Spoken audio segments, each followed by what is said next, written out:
राज्य सरकारने माझ्या ह्या योजनेबंद शेतकऱ्यांना 14,816 कोटी रुपयाची एवढी रक्कम शेतकऱ्यांना मदत आपण केलेली आहे। आपल्याला माहित आहे की माझा हा शेतकरी हा अडचणीत आहे। माझ्या अडचणीत आलेल्या शेतकऱ्याला कुठेतरी मदत केली पाहिजे। राज्य सरकार तर मदत अनेक गोष्टींमध्ये राज्य सरकार मदत करते, अनेक बाबतीमध्ये मदत करते, अनेक योजनेच्या माध्यमातून मदत करते। तुम्ही पीएम किसानचं आपल्या सगळ्यांना माहित आहे की या योजने पीएम किसान सन्मान योजनेच्या निधीच्या बाबतीमध्ये आणि नमो आपली राज्याचे नमो शेतकरी ही महासन्मान योजनेच्या बाबतीमध्ये आतापर्यंत आपल्याला माहिती आहे की प्रति हप्ता 2,000 रुपयाप्रमाणे वर्षामध्ये आपण 6,000 रुपये असे आपण 3 हप्ते सगळ्यांना देतो।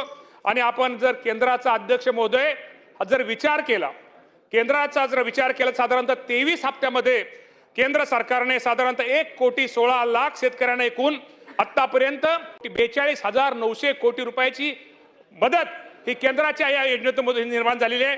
आणि आपल्या राज्याचा जर विचार केला, ठीक आहे, अजून आपल्याला 1-2 आपल्याला काही गोष्टीमध्ये मदत करता आली नाही तरी आपल्याला आपण सगळ्या विचार करून साधारणतः आपण 8 हप्ते आतापर्यंत आपल्याला 8 हप्त्यामध्ये साधारणतः राज्य सरकारने माझ्या ह्या योजनेबंद शेतकऱ्यांना 14,816 कोटी रुपयाची एवढी रक्कम शेतकऱ्यांना मदत आपण केलेली आहे।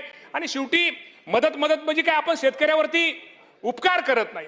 शेवटी शेतकरी हा आपल्याला माहिती आहे की आपला राज्यामध्ये आपला शेतकरी हा केंद्रबिंदू आपला हा मेन घटक आहे।